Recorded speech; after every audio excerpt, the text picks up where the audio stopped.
Well, good afternoon, everybody. Welcome to this afternoon's action from Caterham Motorsport here live on Facebook and YouTube. And also a quick welcome back to those who are watching on the British Racing Sports Car Club stream as well after our first race of the weekend here. Scott Woodwis and Chris Hutchison, courtesy of my good friend, co-commentator on CaterhamRace.com and former Caterham Racing champion as well, in the commentary box for quite a few of our Caterham races this weekend. And we've got action from all the first four rungs on the Caterham Motorsport ladder, apart from the 7 Championship UK, which Chris will be in a couple of weeks at the finale at Cadwell Park. But we start with our drivers right at the bottom of the rung, which is the Caterham Academy and the Green Group for their final weekend of competition to settle their championships. 2 races for each group this weekend to settle who wins each championship. Of course, Chris, you've been here before. You've been through this whole process here. They've had quite a long first season. First time they've been getting through and learn the ropes as a racing driver. This weekend they get to properly graduate, as I like to call it, in style.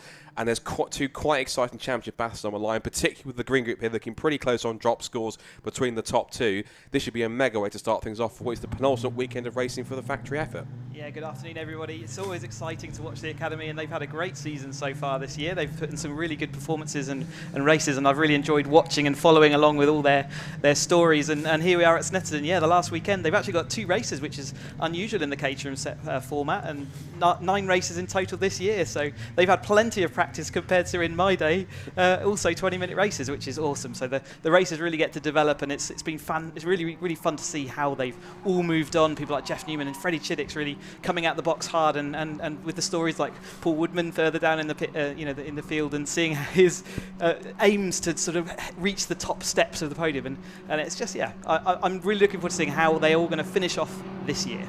Of course, like Paul Woodman, he gets a bit of expert tuition from one Tiff Liddell, so it's not too bad if you can manage that. So if you can do that's not too bad.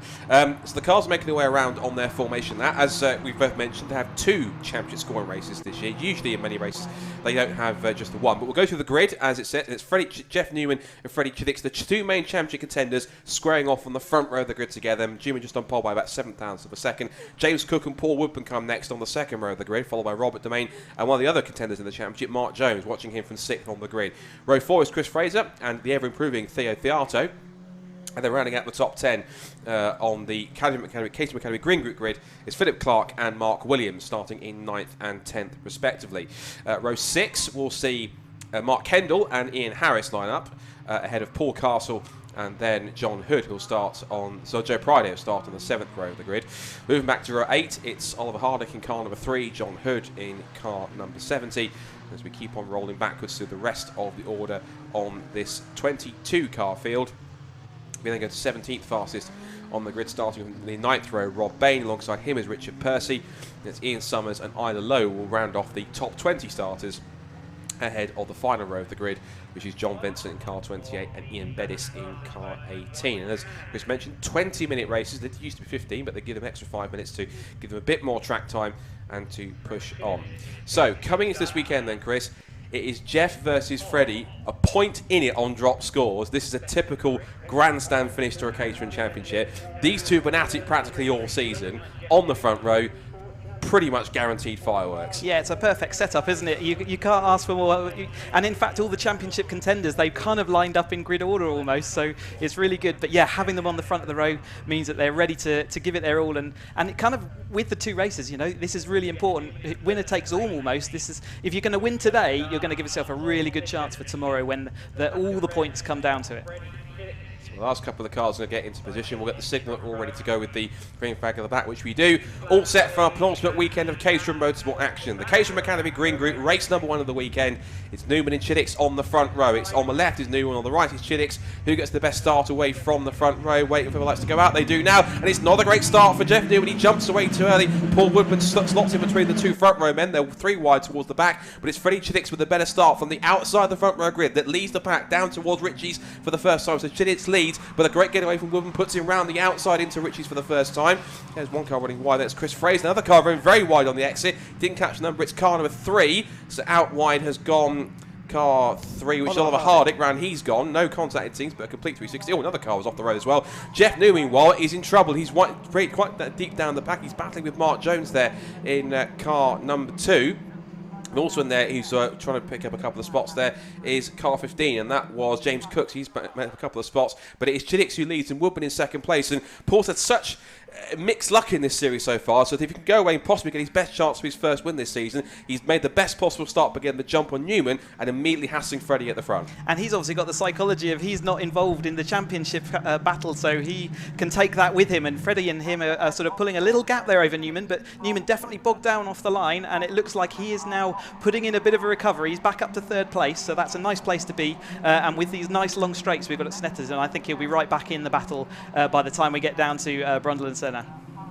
So in towards the right-hander at Oggies, and we'll get a proper shakeout of the order. There is car 76, mixing back is Robert, the main car. Always turns Robert because he's got a slightly higher roll cage towards the back of that car as he goes through. He'll tiptoe the way through. These are all road legal cars. I mean, they're 125 brake horsepower, 1.6 litre engines. They all run Avon Academy road legal tyres. And some drivers can and do drive these cars to and from the circuit, just like the old days. But as they come back into the complex for the first time, they're all jostling for each other. Mark Jones has remained ahead of Jeff Newman, you can see, in the green car number 2. He's currently sat in third with Newman down to fourth. And right on the tail of them is looks like there was James Cook in their 5th position. More battling going on. Got Theo Fiato in there in the predominantly orange car number 72. He's scrapping away with car 5 in the order. That's Philip Clark in there too, as they come out through the bomb hole. That right-hander that just compresses right on the apex and then lifts back out and all the way around the long right-hander at Coram. Very tricky braking zone to get under the brakes and stopped. The left-hand flick at Murray's back onto the pit strip because he plenty of slipstreaming all weekend long from Caterham. But at the end of the first racing lap of the weekend for Caterham Motorsport in the Caterham Academy Green Group, it is Freddie Chidix that leads, beating second place on the attack. Goes Mark Jones down the outside with Jeff Newman also putting him under pressure. Chidix leads, but it's now still second place under brakes for Paul Woodman. Jones is third, Newman fourth, and James Cook is fifth. And Robert Doraine having a super start, pulling away about a second or so from the cars behind. He's into P6 ahead of Kendall. It's the Mark Williams in 8th position, Theo Fiato 9th, and Philip Clark rounding out the top 10. So there's a big dive from Clark up the inside of 1, make it 2, and just snatched the gear and tried to go around the up the inside, loops it around. I think it must have been him simply just trying to fish a gear and just lock the rear tyres, and around it went. Just took a little bit too much speed in there, didn't he? You could tell by the speed of the other cars that he was carrying a little bit too much. We've got other cars just avoiding him, but he's going to rejoin there. Did take an exhaust with him, so that might be a noisy car going round for a few laps. But yes, just a little bit extra speed, a bit too much enthusiasm into the hairpin. And speaking of enthusiasm, look at that Paul Woodman getting all crossed up, and he's now under attack from both sides, from both Newman and Jones, and also in there too, watch out for the 15 of James Cook. But Woodman here is really much holding back the tide, and one thing we should mention also is that Woodman and Newman, they've not been the most bosom of chums over the season. They've had 1 or 2 run-ins on track, but it's usually mostly friendly rivalry in terms of between the two of them. But there have been moments when they've been a little bit edgy, but that's what's made it so exciting, particularly with this Caterham group. They're all action all at the front, and they all get their elbows out time after time, and it's always great, fantastic racing, even if it does get sometimes a bit too close to call at times. We love the rivalries that develop during the academy. This breeds lifelong friendships coming out racing with us, and no doubt there's the highs and the lows, and they live it all together, which is really good to see. And certainly those two have been on track together before now. You call it friendships, I call it seething rivalries. Meanwhile, they're coming to the complex for the second time. Freddie Chidix away and gone already. The gap was 1.1 seconds, but I suspect, given that this quartet of cars has been scrapping amongst each other, that gap is visibly more than 1.1 seconds at the moment. So there, James Cook taking quite a lot of speed through the apex of the bomb hole, the right-hander. There is Chidix trying to pull away. Remember, he's in that contest on drop scores, battling away with Jeff Newman. They're separated by a point as they came into the weekend. So Woodman in second place there in the white, red and blue machine. Then it's the white, red and black machine. Then it's the blue and yellow car of Jeff Newman. The green and black car is Mark Jones, and the grey car with the red stripe and that. James Cook is the top 5 coming across the line. So the gap's gone out from 1.1 to, what's it gone out to now? It's going to stretch out to, if I refresh my timing screen, whilst that's happening, Jeff Newman goes down the outside. So the gap is now 3.2 seconds, and naturally giving clean air, Chidix has also set the first fast lap of the race on the first flying lap on this race rather than straight off the grid. So Chidix then continues on, and Woodman's under attack from all sides. Up the inside, James Cook classes the curb on the inside of Wilson, couldn't quite make it stick, and Woodman gets the better traction off the corner, but now it still puts Cook to the inside of Mark Jones into the left-hander at Palmer. And this is the trouble with the case, as you well know, Chris. All this battling is not doing anyone favours, as someone's hit one of the marker boards and tossed it everywhere onto the circuit. But all that battling between the guys behind Chidix and Newman is only going to play into their hands, particularly when these two have got a championship to fight for. Yeah, this is going to break into two pieces. I think Woodman might end up being the cork in the bottle of this group behind that we're watching, and Chidix and Newman, we're going to see whether they can actually get back together on track. Newman's got a big job ahead of him, especially with we've only got sort of 14 odd minutes left. But if he can put in those laps, he can catch that gap, and we can see that championship fight develop for the lead. So whilst the top two try to pull away, Paul Woodman now having to get his elbows out again and go very defensive, this time trying to hold on for third place. Mark Jones in car number 2, who is also thereabouts in terms of being in contention. But he knows that essentially he's got to try and get around Paul as quick as he can. And this is one of his best chances. We know that these Caterham cars, if you watch all the season, they're not as aerodynamic as other cars in the mix, but that's not a bad thing, because being aerodynamic with quite blunt front ends on these cars means they punch quite a large hole in the air. When you get them in big packs together, it causes great slipstreaming and great racing. As Mark Jones had a look round the outside at Brundle, just backed out of it at the last moment. Meanwhile, James Cook defends and Robert Domain, and also in there now is Mark Kendall. That's the green car with the pink roll cage on the back of this group. He's now swarming around the back of Domain, looks to the outside into the right hand at the bomb hole. Domain takes a little bit of curb, and then Kendall thinks, right, not going to happen there. Let's try and take the other line into Coram, see if we can hold on. Chidix still leads then. There's Newman in second place trying to close that gap in. Then it's Woodman, Jones, Cook, then it's Domain followed by Kendall. Now up through Coram and up through Murray's again, and now onto that long straight. This is where the proper chart, another great charts, both down the Bentley straight and down here. This is where the majority of the slipstream will happen. This is a great thing. If you can latch onto somebody, there's a great chance you can only set some quick lap times, but if someone in front of you is quick enough to start catching the pack in front, if the guys in front of you start battling as Jones sweeps around the outside of Woodman for third place, it means that if you've got a car that can pull you along, you can catch up to the groups in front, and that lead group just becomes bigger and bigger and bigger, especially if those cars in front start to battle amongst each other. Yeah, you can see the gaps developing and then disappearing as the race goes on. Yeah, you were absolutely right early. We shouldn't discount Mark Jones at all. He is fully into that battle as well, and it was important that he got past Woodman, and I think he has now achieved that. So it's really important for his championship that he comes out on top as well. But yeah, we'll see those gaps grow and shrink all throughout the day today. I think you'll find that that's all the wadding route that we saw the exhaust disappearing earlier. That's all the silencing that appears inside that gets released once you break an exhaust. Someone's getting in trouble with the scrutineers afterwards, I think, after that one. Whether it was purposeful, well, I'm sure it was accidental, but even so, I think I might have to get called in and have a look at that. Either way, Paul Woodman is now having to defend from what is now his current fourth place, having just lost third to Mark Jones, and now it's James Cook's turn to put him under pressure. Also, don't count out either Robert Domain or Mark Kendall. The rest of the top 10 is Chris Fraser in 8th position, Ian Harrison 9th, and Joe Priday rounding out the top 10. A couple of cars that have also hit strife as well are in the pit lane at the moment. I think they got caught up in some first lap shenanigans. Carson in the pit lane, car number 48, and also we lost number 73, which is Williams. So both Carson and Williams are out of it, unfortunately. That would be Williams is Mark Williams in car 73, and also the other car that we lost is Paul Castle, car number 48. There's a green flag that's waving on the exit of Agostini, which suggests to me that someone's either had a spin or an incident.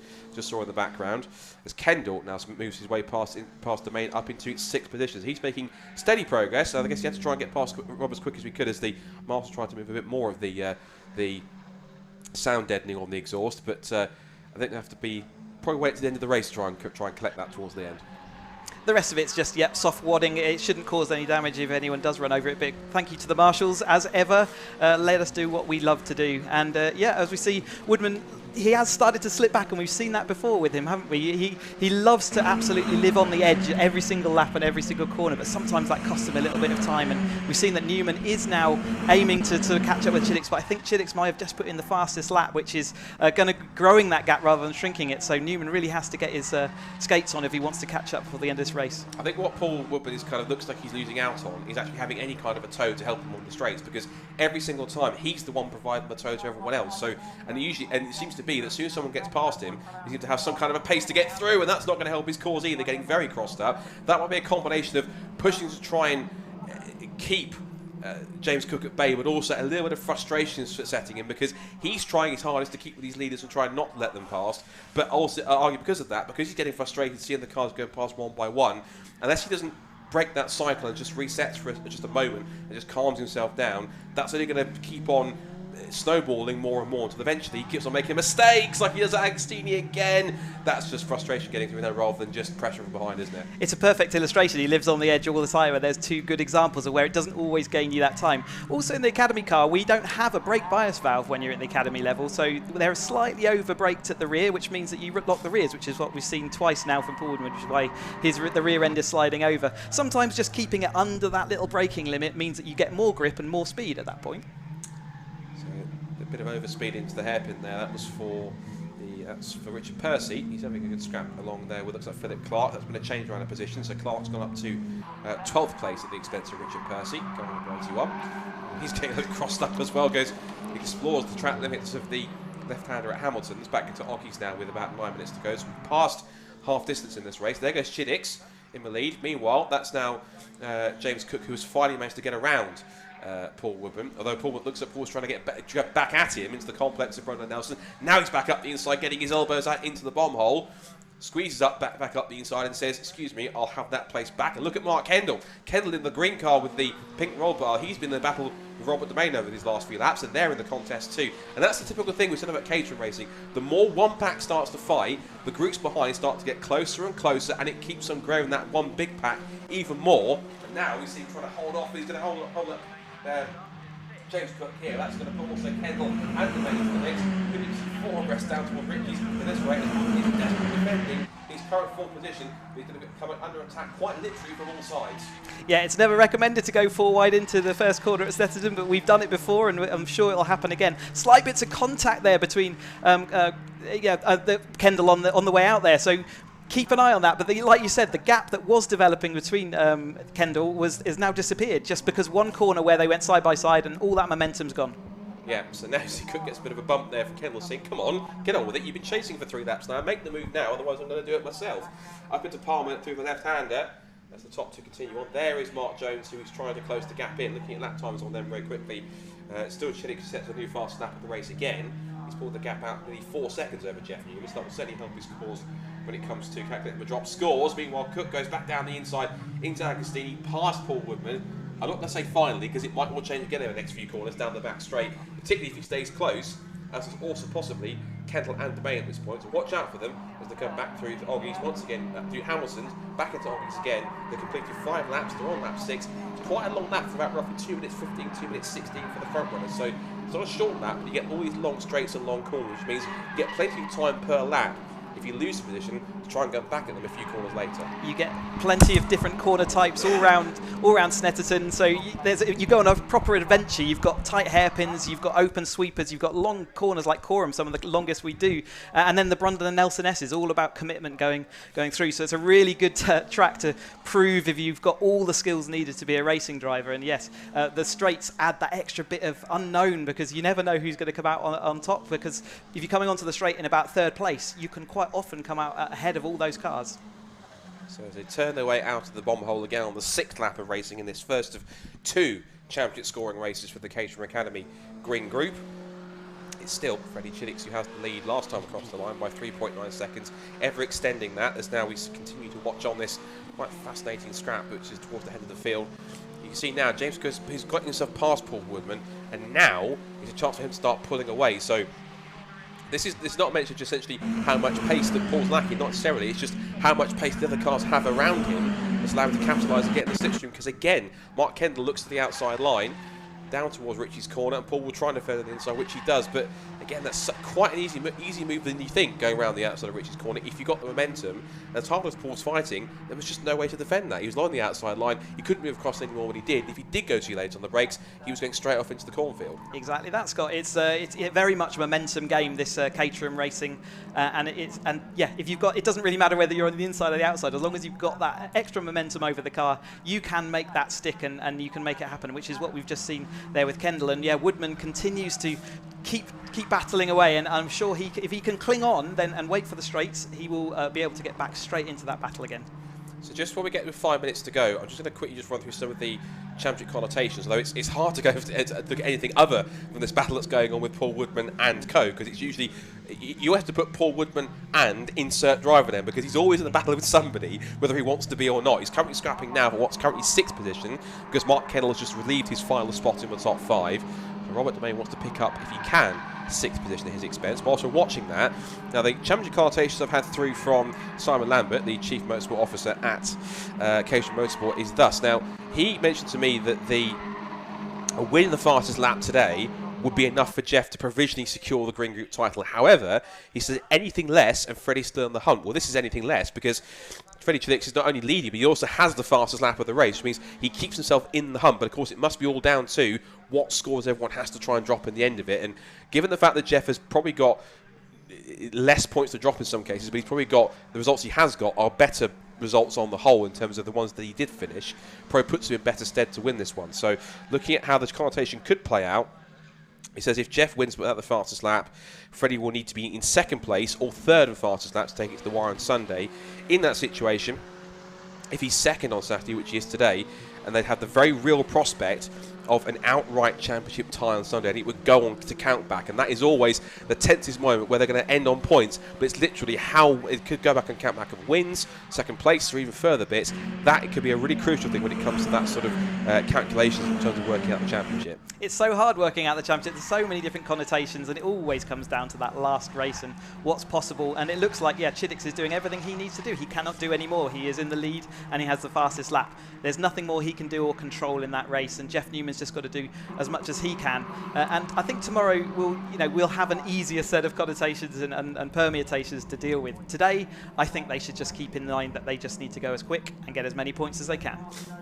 So you've been there before, of course, with championship content, particularly when it came down to you. I think wasn't either yours and Countback, or was it 1 or 2 points in your championship back in 2018? It was quite close, wasn't it? It came down to a track limit. So actually, I crossed the line and I hadn't won the championship, and then a track limits infringement by my main competitor, Gordon, moved him behind me in the championship. So it really did go down to, I think, just a single point in the end. So it's always as close, always as tense usually when it comes to Caterham Championships, particularly this close. And how great it is also that in their first year of racing they get a championship battle as close as this as well. So it means that you've got some very evenly matched drivers, and it also puts some good stead as well for what you'd like to think the front runners in this championship will move into Roadsport next year. They get to put themselves up against, in terms of championship prospects, against the front runners in the white group, and it's always quite a fun thing to see, particularly on the first couple of races, and not just the Autumn Trophy race that we'll see later on tomorrow, but also the first races of the 2022 Roadsport Championship, because you get to see from those graduating academy drivers how many drivers have kept their pace and how many others either just haven't adapted to the small tweaks that the Roadsport car needs and who have managed to get it the most. And you do get some drivers who were okay in academy but then find their form with the upgrades in Roadsport, or vice versa. So different cars, different specifications of car can suit sometimes different drivers, and there are those who are just good all round in the Caterham no matter what specification. Yeah, absolutely. There are people that definitely enjoy the extra grip that you get from the newer tyres, and they have a few extra upgrades on the suspension as far as anti-roll bars, and it just gives you that little bit more grip and stability in the corners, and some people get that immediately, and most people really enjoy that sort of step up, and that's the whole point of the Caterham ladder, is that each step of it improves the car, makes it more racy, right up until the higher echelons when you get to the Caterham 7 UK Championship, which is a full-on race spec car with slicks. Oh, Chidix really pushing hard. A little bit of track limits there. He needs to be careful of that, because he doesn't want to ping a track limit penalty, which will drop him 5 seconds, and he hasn't got a 5-second gap over Newman, so he can't afford to do that too many times. Yeah, I think usually it's a case of if you do it once, then it's kind of, that's sort of okay. If you do it twice, then you get a warning. The third time, that's when you start clearing time penalties. Do it too many times, if you really start to take liberties, you can even get disqualified from the race and black flag for using track limits. That's abusing track limits too much.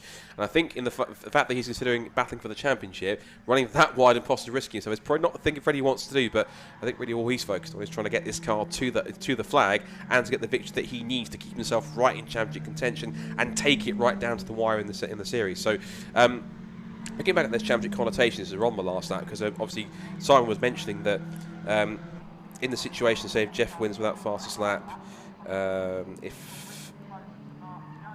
so it doesn't mention at all if Jeff takes second, because it's talking about how if Jeff wins on fastest lap, or if he wins without the fastest lap.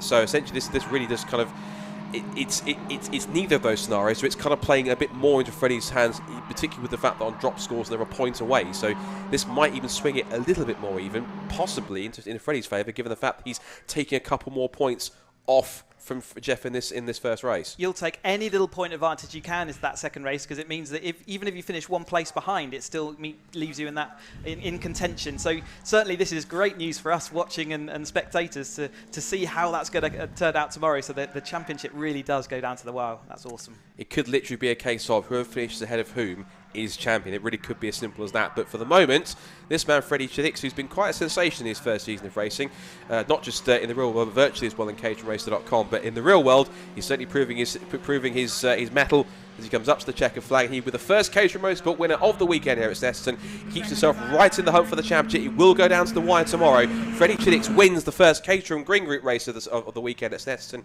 and he wins by the margin of 4.4 seconds from his key rival, Jeff Newman, and he takes the fast snap of the race, does Freddie, to get an extra bonus point as well. Mark Jones keeping himself loosely in contention with third place. It's then James Cook fourth, Mark Kendall fifth, Robert Domain sixth, and then Paul Woodburn, who was looking so promising at the start, drops back to a distant seventh, so you have to have some work to do to try and recover that tomorrow. Battle is to the flag then between Fraser and Harris, a sprint towards the line, a typical Caterham finish, and it's going to be, I think, Harris beating Fraser on the last lap, so he beats him by just a couple of tenths of a second, and then Joe Priday will come through in quite a lonely 10th position. There goes Chris Fraser, who, just for his own pride, repasses him on the slow down lap, which is usually what happens. You can't get through, you just blast past them back to Park Fairby and think, right, I'll get you next time. But now towards the checkered flag, that is a few more cars taking to the flats. Oliver Hardick, who has actually recovered quite well to 12th. He was off on the grass and spinning back at the first corner, so how he's gone back to 12th, I'm quite surprised by that, quite pleasantly surprised, but surprised nonetheless. That was quite an impressive drive. It's really good to see. I last joined you in the commentary box at Knock Hill.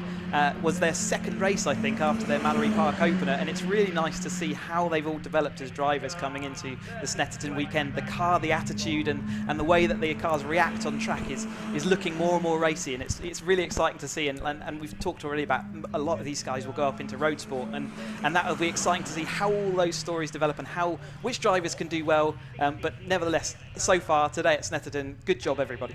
Yep, and of course the Green Group guys have got one more race to go, and also will help them, but get to watch all the other championships today, see how they do it, so they'll get possibly a handle on how to tackle this circuit in terms of racing lines, braking points and everything else, and also where the key passes place might be to pass people, to set them up for moves later on, and particularly when they watch the White Group drivers, they'll see, right, how do they do it, and what am I missing that I could be doing, or what are they not doing that I'm doing as well, and vice versa. So there's some things they can learn from their White Group counterparts and from the drivers in the higher rungs of the Caterham ladder in the upcoming races later on this weekend. Yeah, it doesn't matter how many testing laps you've done, it's not until you get into the actual races where you see where the real places are. We spend all testing trying to work out where the fastest line is, and then when we go racing, we pretty much use everything else but that fastest line. So, excellent stuff from our first Caterham Academy race for the Green Group. Here's the confirmation of the provisional result from that race. Freddie Chidix then, with the fast lap of the race, takes victory over his main rival, Jeff Newman, in second place. Mark Jones, another championship contender, rounds out the top three, followed by James Cook in fourth and Mark Kendall fifth. And Robert Domain, Paul Woodburn, a disappointed seventh, but he'll bounce back tomorrow for more action than Ian Harris, Chris Fraser and Joe Priday. 11th was Philip Clark. 12th was a great recovery drive from Oliver Hardick after he spun at the first corner. Rob Bain 13th, then Richard Percy 14th from John Hood. Ian Summers, Ian Bettis, Isla Lowe, and John Vincent, the final finisher. And the two cars that we lost towards the end were Mark Williams, also Theo Theato, and Paul Castle. So they'll be back for their second race tomorrow. More Caterham racing action coming up. It's time for the Caterham Roadsport Championship. And down in the assembly area to have a chat to a couple of the drivers is Chris Buxton.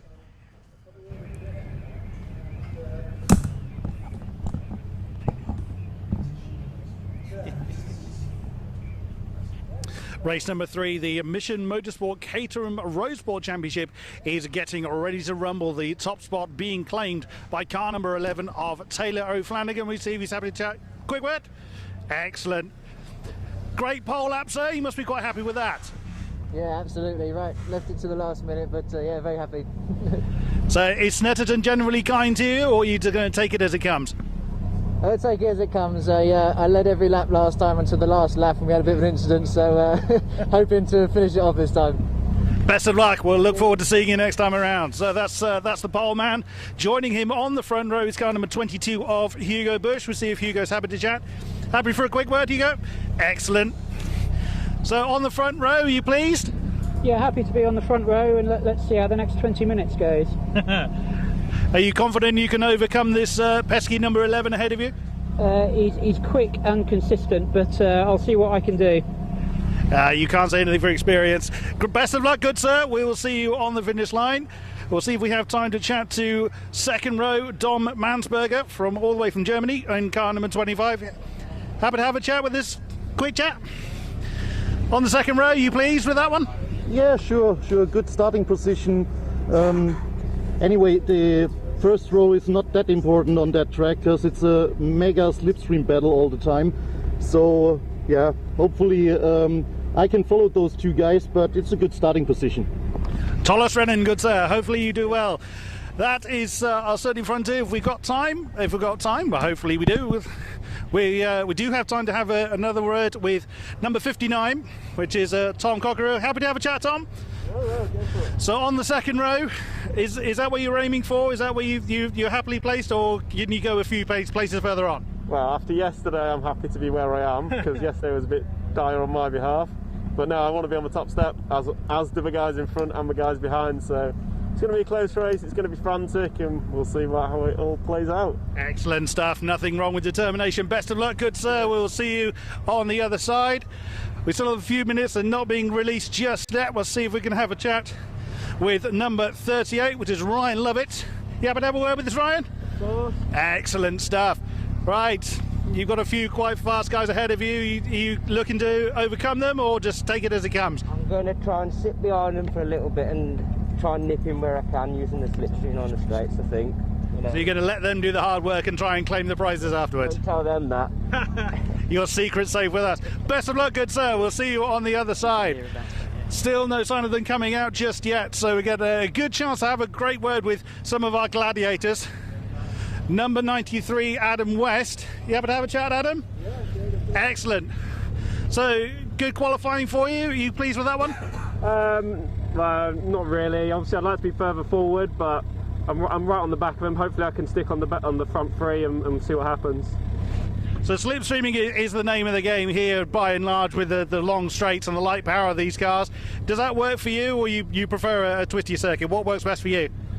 Probably a twistier circuit, I'd say, because in qualifying, because I spun, so it was my own fault, I was out on my own, so your lap times suffer. So if it's a twisted circuit, I suppose it's just down to you and the car, isn't it? So I always take that. And how much of a difference lap time wise does the slipstream make? So for those that may be less accustomed to Caterham racing, how much of a difference does that slipstream make? Oh, yeah, massive. I think round here could be like second and a half. I think it makes a big difference. Yeah. Awesome stuff. Best of luck, Adam. We'll see you on the other side. That's number 93. That's Adam West. Slightly further down the grid, but still a very strong qualifying for number 3, which is Sam Gibbons. Sam, you happen to have a chat with us? Excellent stuff. So, having a chat with several people, a few people had a bit of difficulties in qualifying. How was yours? It's my best qualifying position yet so far. So yeah, I'm happy with it. Happy with 7th. So is it a case of fending off those behind, or are you gunning for the top spots? I'm going to try and move up forward and stay with that group, but we'll have to see what happens on the start. Best of luck. We'll see you on the other side. The car's now leaving the holding area. We'll hand back to Scott Woodwis in the commentary box.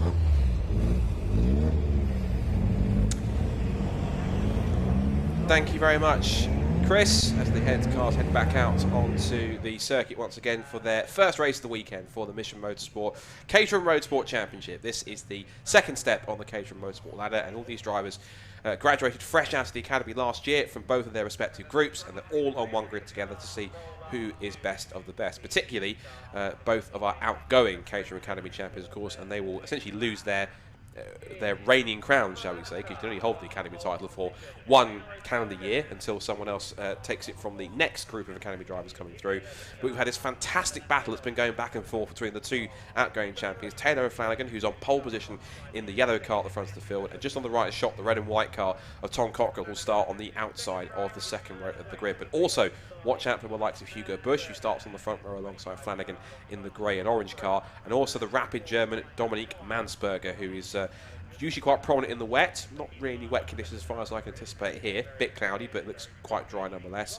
And the other driver we need to watch out for, who is a bit further down the grid than I was anticipating from qualifying, is Gwyn Jones, who starts all the way down in 12th position. He had a horrid qualifying session. He's quite far back. 20 minutes of racing coming up for the Caterham Roadsport Championship, of course sponsored by Mission Motorsport, the excellent cause that helps ex-servicemen and women get back into working to retrain as mechanics and work on automotive and motorsport projects. Fantastic what they do, and of course they'll be looking after and hosting their brilliant centrepiece event of their events year, which is the Race of Remembrance, which takes place in early to mid-November, 12th and 14th at the Anglesey Circuit. I'm certain we'll get a couple of Caterham teams that will head up there and compete in that race to support the brilliant cause. So, as the cars get set for this first of 20 minutes on the grid, as they go off onto the formation lap, we give you the grid and how they line up for this first race of the weekend for the Mission Motorsport Caterham Roadsport Championship. So Taylor O'Flanagan, who is the current points leader both on overall and drop scores, is on pole position. He will start on pole by the time that put him about just over half a second quicker than anyone else, at least, on pole from Hugo Bush on the front row of the grid in car number 22. So Flanagan and Bush on the front row. Row 2 is Dominique Mansberger and Tom Cockrell, two more quick drivers. If we look at our grid coming up on the screen, so Flanagan and Bush on row 1, Mansberger and Cockrell then come next on row 2. Mansberger in the black and green car, red and white for Tom Cockrell. Ryan Lovett, one of his best qualifying results of the season. He puts him 5th on the grid alongside Adam West in P6. But it's Sam Gibbons and Christopher Broom with some of their best qualifying of the season, both on the 4th row together in 7th and 8th. Then Ron Mounsey and James Hall round off the top 10 starters on row 5. Then we see Peter Mott in 11th place, and a bit of a tough qualifying, as we said, for Gwyn Jones. He was about 2.5 seconds off the pace in qualifying, so really got a lot of work to do to get back on the pace from the 6th row. Watch for him going through from deep. Row 7 is Kevin Turner and Steve Lancaster, who will be trying to make up places from the mid-pack. Next up is then Adrian Mariadis and Simon Arnold, followed by Marcus Eels and Ian Hapgood. And then we have the last couple of cars to round off the 20-car starters are Mike Hilson in car 70 and Chris Griffith in car 20. So the last couple of positions just flashing up on the screen. Hilton and Griffith to round off the 10th row of the grid. Coming into this penultimate weekend of the season for the Roadsport Championship, as they have one more to go after this weekend, which is in a couple of weeks at Cadwell Park in Lincolnshire. The battle at the moment is all in favour of Taylor O'Flanagan. He currently has, on drop scores, a 25-point lead, because he's had the most consistent year without having any results where he's had to DNF or had a problem. And of course that means now that he's got quite a commanding lead, and it's over Gwyn Jones. So he himself has only got a 4-point advantage on drop scores over Hugo Bush, and then only a point ahead of Tom Cockrell with 159. And then still in loose contention there is Dominique Mansberger, but of course he had some championship penalty points that's been applied, minus 12. And that means that if he hadn't had those, he'd have probably 162, I think, on drop scores, and it would put him right in the mix in that top 3. So that can really be a crucial thing if you have to handle any penalties when it comes to further misdemeanors from earlier races. Just the difference between the Caterham Academy and the Roadsport car, they're relatively the same sort of spec. The only differences being is that they are upgraded onto a better Avon ZZS tyre rather than the Academy spec tyre that they run in their first season, and they also have a rear anti-roll bar installed as well for just better rear end stability to stop the car moving around a bit much, just to help a bit more with tweaking the setup on the cars. Apart from that, the rest of the car has stayed exactly the same horsepower, same rev limit, same gearbox, same differential, same suspension, and also same minimum weight, including the drive, of 630 kilograms. And so roughly with the tyres and the anti-roll bar, they can make a difference roughly about, I've seen on lap time, about a second or lap or so in difference, Chris? Yeah, but between 1 and 2 seconds is kind of the step between most of the steps of the Caterham ladder. A little bit bigger at the last step there when you get to the Caterham 7 UK. But these definitely feel more racy. You still got your windscreen and lights at this point. It's still a road legal car, but the extra grip that you get from your tyres, everyone enjoys that. And let's see how they get to use it this race. Any lights that are going to come on in the moment are the lights on the gantries. We're going to get the green flag just to the right shot from the marshal at the back of the grid. There it is. So, battle line still drawn in the Caterham Roadsport Championship, sponsored by Mission Motorsport. O'Flanagan on pole, but his main championship rivals are around him on the grid in 2nd, 4th, and also back in 12th. We're racing in Roadsport down towards Ritchie's for the first time, and it's going to sprint between the front row men as up towards the right hand. It's going to be side by side with O'Flanagan on the left, and a fast start, and Dominique Mansberger trying to squeeze past to driver's right. Can't make it happen. Also, we see that was the Ryan Lovett who was going toe-to-toe with both Tom Cockrell, and I think, who was that around him as well? It might have been Adam West in there in car 93. But into the hairpin at Wilson for the first time. It is Flanagan that leads. It's then Hugo Bush in second place. And also a good start there I could see for car 98. That's James Hall, who's made up a couple of places up inside the top 10 after he started back in 10th position. And we're just jostling for racing room now as they turn in through the left-hander at Palmer's, and now the short straight back towards Agostini. Another big braking zone here. So Flanagan leads after the first few corners. It's then Bush in second, Mansberger third. I think that's possibly Adam West in fourth position. But about to lose it, I think, from Tom Crockler. Up the inside he goes, and James Hall from 10th on the grid is up to 6th, and he's passed a couple other drivers in the mix, including Ryan Lovett, who's gone back down towards the bottom of the top 10. So mixed starts for everyone involved, but also one driver I think hasn't made as many positions as I thought he would do is Gwyn Jones. He seems a bit stuck down from where he is in 12th. Yeah, it can take a little time for the race to come to. You've got cars off the track there at Palmer. It's number 5 car there off track, just trying to rejoin. Yeah, sometimes it takes a little while for that race to develop and move in your direction. You've just got to recognise that you've got to be a bit patient sometimes. You can see that we've got a long line of Caterhams here. You don't want to be pushed out of that line too early because you'll be swallowed by the whole pack. But a nice even start by all the drivers there. Relatively calm opening corners, and that's all you can expect. As Hugo Bush now up the inside, not quite making that stick, but certainly looking and showing his intent. Yeah, the car that had the spin was Christopher Broom in car number 5, so he's hit trouble early on. He started in 8th position, so he hasn't had quite the start he was hoping for. But you can see car number 93. There's a reason why he's called Batman. Just check out the name, of course. He's even got the Batman logo on the back of it as Adam West turns his way out of the bomb hole through Coram for the first time. Again, 20 minutes of racing action for these Caterham Roadsports, and immediately Taylor Flanagan, as he has been usually, takes up his customary place at the front of the field. He's under pressure again from this time Hugo Bush and Mansberger and Tom Crockler. It usually has been, including Gwyn Jones, these 4 or 5 drivers that have constantly been at the front of the field, and it's usually a case of where one is, the other 4 typically tend to be in quite close tension. Absolutely, we've seen them battling all season long, and it's been really great to see as Hugo's round the outside. Can he make that stick? Looks like he's going to make that stick round turn 1. But yeah, absolutely, it's been the same 4 or 5, like you say, along with Gwyn Jones. They've really sort of shown how the Roadsport car can really adapt to your driving style. It's really good to see, and we've got Hugo now out in front and got a little gap already.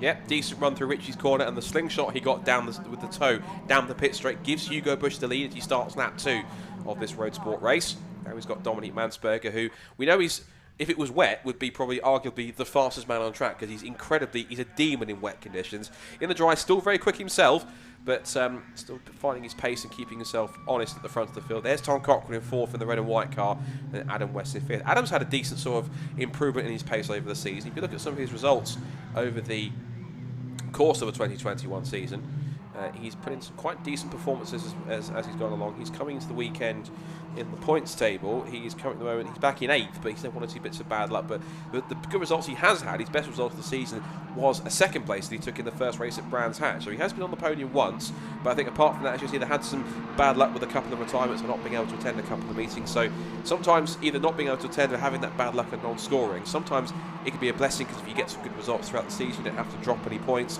whilst at the same time, if you do have misdemeanors, it can really put you back and hamper any title aspirations you might have. He's been there or thereabouts all the time, like you say. Sometimes life gets in the way and you can't attend race meetings, or other times, like you say, you have an incident in the race that maybe you can't avoid. But it also gives him free rein to tag along with this front 4 and actually see what he can do. Again, we've spoke before about, he's not in that championship contention, and therefore he's free to go and make moves that maybe other people are a little bit more cautious about making, especially in race 1 of 2 of the weekend. So it's great to see him getting dragged along here with the rest of them. And like you say, Dom Mansberger there in 3rd. He's certainly looking like he might have a move coming out up to turn 1 here. He's certainly in a good position. He's got the double toe, and see whether he can make that work in coming in turn 1. One thing we should remember, of course, as well, is that where you finish in race 1 is where you start for race 2. So if he can get himself in the top 5 and get into a decent starting spot from the 3rd row of the grid, that will certainly help him to try and keep in touch with the leaders. Down towards Richie's again for the 3rd time. Flanagan goes on the attack, looking to that outside line to try and replicate the move that Bush did to him a lap ago. But of course, he's now under big pressure from Mansberger, who himself is diving to the outside into the Wilson hairpin. They hit the brakes. Bush turns in, little rotation of the car as he heads 180 degrees through Wilson hairpin. Flanagan in 2nd place, but now under pressure from Mansberger in that black and green machine. Mansberger looking to try and pick up a strong result. He has had a couple of wins this year. He's taken 1 win at Silverstone on the Grand Prix circuit, and another at the very last race at Croft, that was a story we'll talk about in a bit, because that was quite an amusing victory in itself. But into Agostino they go. So Bush, O'Flanagan, Mansberger, then Cockrell. There's Tom, car number 59 in 4th place. A couple of battle scars at the back of that car from what's been quite a testing season for them all in Roadsport, but that just, it's almost proud battle scars at the back. Obviously you don't intend to be there, but all the skirmishes that you've had with your friends in Roadsport, the battles at the front, that's sometimes a bit of hallmarks that you've had quite a damn good season at the front, battling amongst each other with your friends, and that can be quite a cool thing, although I guess the repair wheel afterwards isn't so good. Yeah, we race incredibly close in Caterhams. It's one of our hallmarks is we do run very close, and that's because we you know, enjoy and trust the drivers around us, and oftentimes because we've built that trust over years and years of racing together. You know, occasionally you do get a little rub and a sniff at the back of someone else's car, and that's all part of it. But yes, you will often see the rear panel of a Caterham looking slightly crinkled. But it's all for good cause and putting on great racing between these guys. And as they turn out to Ronald Nelson, we've got this battle brewing here. Everyone, even though they're in the sort of range of getting a bit of a tow, everyone seems to be in something I don't really see too much in the Caterham race, which is they're in a little bit of a stalemate in terms of whether that's just a case of they're all on very equal pace, or simply just to the point that because one's got the tow from the others, that Bush has that pace to be able to hold off Flanagan, and the others are kind of just latching on from the car in front's tow. But either way, pace-wise, or at least on the whole, they're looking very evenly matched in terms of lap time and speed. What that tells me is Hugo Bush has got some extra speed over the rest of them because he's towing them all around and they're not able to challenge him. And certainly the last 2 straights we've seen him on, he has been able to stay ahead, which is, again, impressive, especially around Snetterton. And you can see that actually he is swapping that lead again, so even that extra speed is not quite enough to hold it there. But nevertheless, we're seeing them sort of a gentle rotation, and I think that's a good sign for Hugo going into the later part of this race. It may be that he's starting to play that tactic of, rather than let's battle, let's work together, try and pull away from the 2 cars behind, and then we can have our own private battle in the last couple of minutes. But I think that both Mansberg and Cockrell are smart enough to know what these 2 are up to already, and case in point, Dominic is not letting Hugo Bush get away in these early stages. He's trying to keep with him. Still 12.5 minutes to go. You can see our timing tower on the left-hand side. Bush then was leading. He's now second behind Flanagan, Poleman and championship leader. Mansberger 3rd and Cockrell 4th.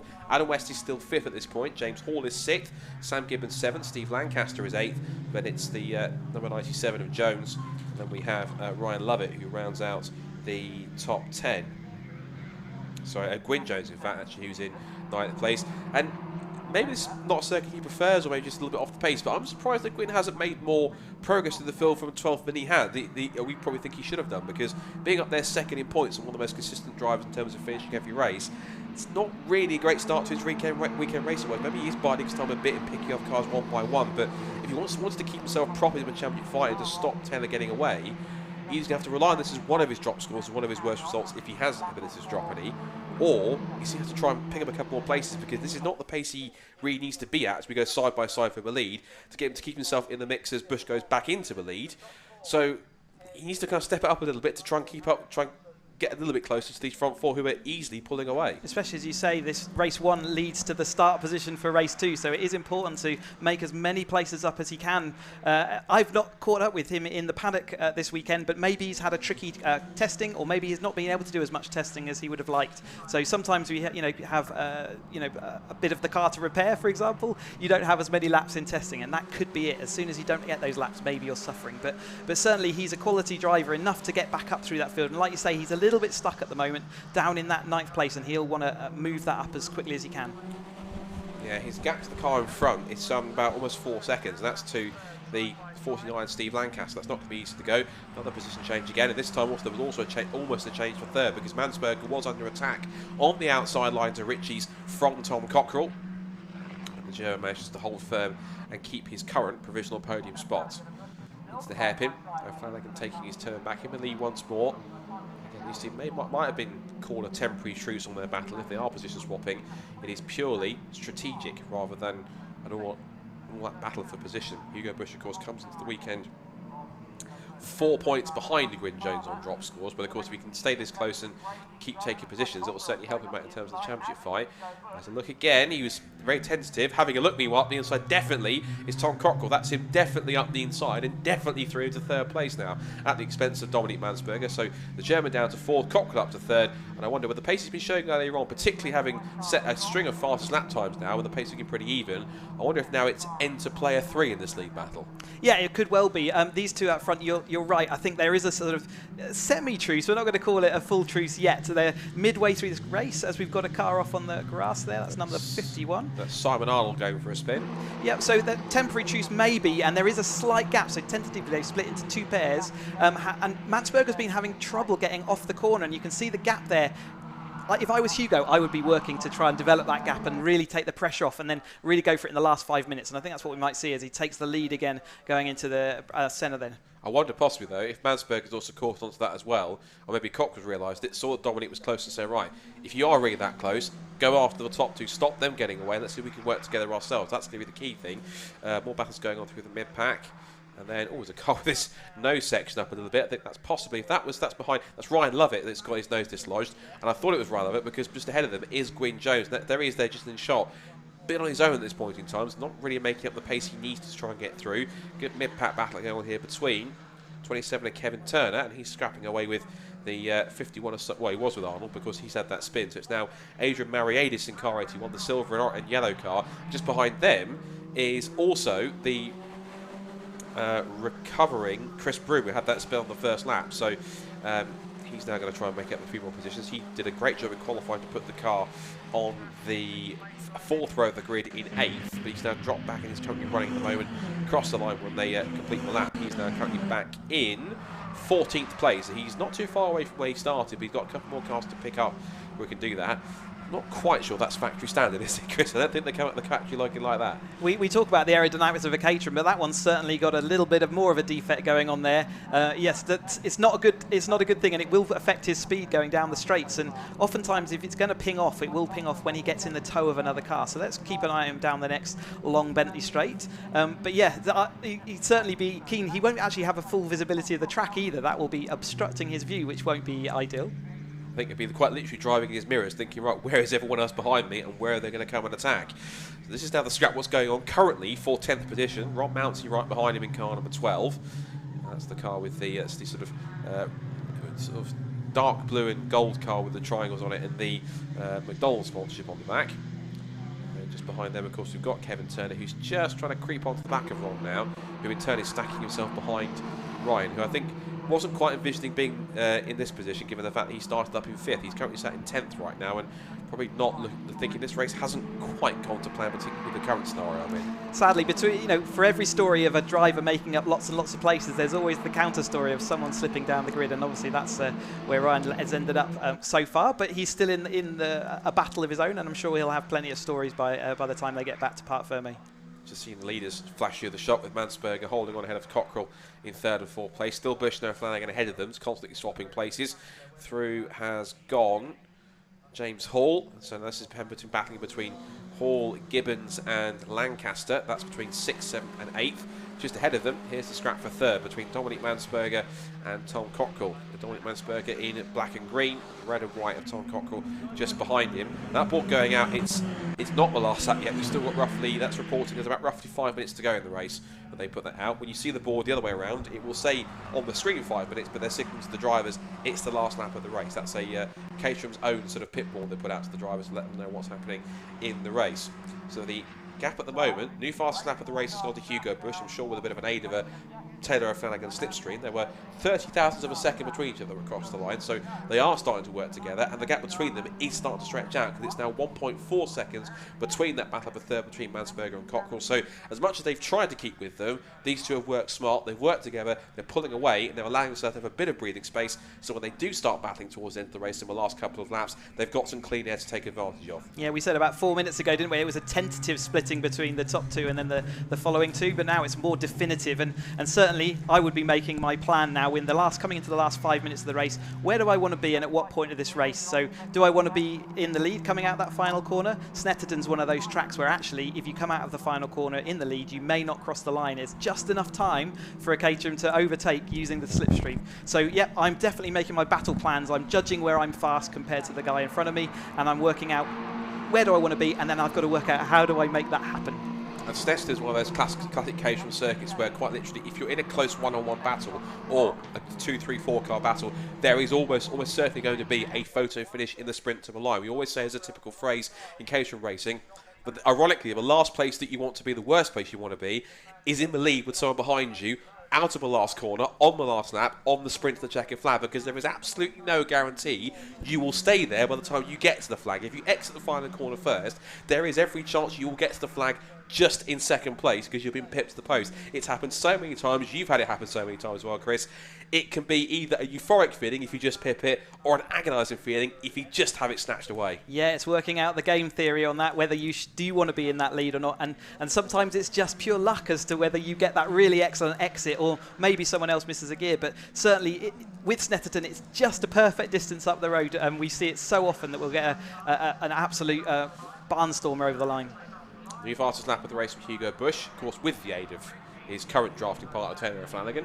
Gap now between the first and the third place battles has now stretched out to about 2.7 seconds. So Cochrane and Mansberg, whilst they're trying to work together, they're working together too late. They've allowed them to pull that couple of seconds gap now in order to pull away to stretch it out even further. So if the top four continues on with just under 4 minutes to go, this battle continues to watch on as Adam West is in a bit of no man's land here. He's about roughly... Yeah, he's about sort of 5.5, 6 seconds back on those first four. And then he's got a further 15 seconds or 16, 17 seconds on this scrap we're watching for sixth between James Hall and the Zebra livery number 98, the silver car number 3, which is Sam Gibbons. And there's Gwyn Jones, so that's number 97. So he's woken up now in this race. He's managed to get past Chris Broom. That one cart's had an issue, I think, is well, Ryan Levitt's dropped down to 10th, and he was also scrapping with Mountsie in turn. There's a bit of a switch around from sort of 6th place downwards in terms of the cars ran all on the same lap. So Hall's up to 6th, Gibbons still 7th, Jones is up to 8th now. So after his troubles earlier on, he's managed to reel in the gap which he'd had to try and pull in the last 3 laps. And there's every chance now he could really put in decent damage limitation here. There's every chance he could be in 6th by the end of this race. There was a really good chance of being that close. Yeah, definitely, and I think that's would be a really good result for him at this stage to get that 6th place. It puts you right in that battle. We're still seeing the front two here sort of trading positions, but you will see as we're coming down to 2 minutes and 40 seconds to go now, that will start becoming a little bit more intense, and maybe sometimes you'll see them blocking a little bit more just as we come into this final part. But it's really good that we're going to get to see this battle for the lead going over the line, and then there's one more podium spot available, and who's going to take that? It's going to be crucial as well going into tomorrow. Every point matters for these drivers. They're all in the hunt, and they really do want those points. At the moment, we've got Hugo here. Maybe he's trying to see whether he's got one lap to put it in. Can he break the toe?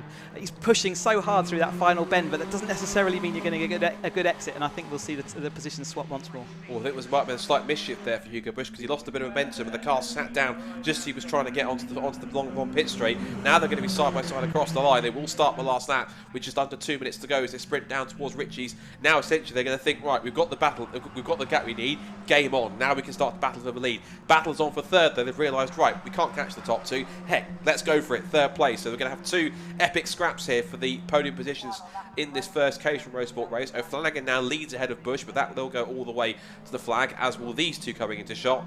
Mansberger versus Cockrell for 3rd and 4th. Adam West is currently then in 5th position. James Hall is 6th. It's then Gwyn Jones who's picked himself up into 7th place, so he's past Sam Gibbons, and he's only at 30,000th of a second behind James Hall at the line, so almost certain that by the time we see them again across the line, he should be, given his pace, in 6th position. So now the gloves are off between the top two. Flanagan now starting to show his true colours here and think, right, time to put my foot down, stretch my legs and see what we can do to try and extend this gap. Still about 1 minute and 5 to go in this race. As they turn in through Agostini, we now see the cars just behind them. Mansberg is still holding off Cockrell for 3rd. So what could have been a big 4-car battle has been separated into 2 pairs, but 2 entertaining pairs this one, Chris. They've put some good action to try and help each other, keep close to the other pair, but also try and pull away and create their own gap at the same time. But so far it seems as though that both, this will be helping O'Flanagan no doubt. Bush will gain some key points on both these 2 cars behind him, and crucially Gwyn Jones will lost a bit more fewer points to Taylor being that far back, but 6th is the best he can do, and that really is the best damage limitation he can do at this point. Yeah, absolutely. How brave is Hugo feeling here? Is he going to stay in that 2nd place all the way through to the last corner? It does look that way. He would have had a chance to overtake down the Bentley Straight, but he hasn't taken it. He is sitting there in 2nd, so will that pay off? So out of the the bottom hole and up through Coram for the final time. There's a bit more battling going on further back, but we want to keep tabs on our leaders coming up through Coram and into the complex. There's Gwyn Jones, who is into 6th place, so he has made it through, but he's got cars around him. Now then, the sprint to the checker flag is all important. A Flanagan has the lead, but can Bush get a strong enough exit to try and get past the championship leader on the run to the checker flag? I think Taylor's exit might be a little bit too strong for Hugo. Up to the checker flag, Hugo will push, but he's going to be too late, and it will be only just a win for Taylor O'Flanagan in race 1 of the weekend for the Mission Motorsport Caterham Roadsport Championship. The points leader extends his lead at the top of the championship. Meanwhile, a photo finish for 3rd. Cockrell just beats Mansberger to the line. Adam West on his own in 5th comes through, and then for 6th, Gwyn Jones, who was as low as 12th on the grid at one point, has managed to work his way up on the final lap into a top 6 spot, and he's got enough of a gap to be just about out of the slipstream to pick up P6. It's a strong drive. He would have wanted more, but a bad qualifying put him mid-pack, so he had to try and fight his way through, and 6th is the best he can do for that first race. So he'll have to try and get his elbows out, and starting higher at the grid, that will help him for race 2 being a bit higher on the 3rd row this time. Yeah, I think that was a crucial end of the race there for Gwyn Jones, and he's done what he needed to do. Front 6 is going to be easily enough. In that first sort of set of corners, you will be able to make that difference. We see Mike Hilton here sort of coming up through for taking an 18th place. So the rest of the top 10 coming through. We had James Hall in 7th place just behind Gwyn Jones, 8th was Sam Gibbons, 9th was Steve Lancaster, and 10th was Christopher Broome. The rest of the few cars coming through the order and coming up to take the checkered flag as well. So another entertaining Caterham race as always from Caterham Motorsport, and they will of course have another race to round off their penultimate meeting of the season. Of course they've got one more in a couple of weeks time to settle who ultimately becomes the Mission Motorsport Caterham Roadsport champion for 2021. But Taylor O'Flanagan with that victory took a step closer with essentially maximum points. It was the win and the fastest lap. He gets the extra bonus point on top of that as well. That'll be a maximum score of 26 points. Here's the provisional result. Taylor O'Flanagan wins once again in 2021. And he beats Hugo Bush to the line by just under 0.2 of a second. Then about 6 seconds back, the scrap for 3rd between Tom Cockrell, who gets the better of Dominic Mansberger. Adam West was on his, gets himself into 6th position. Good fight from him through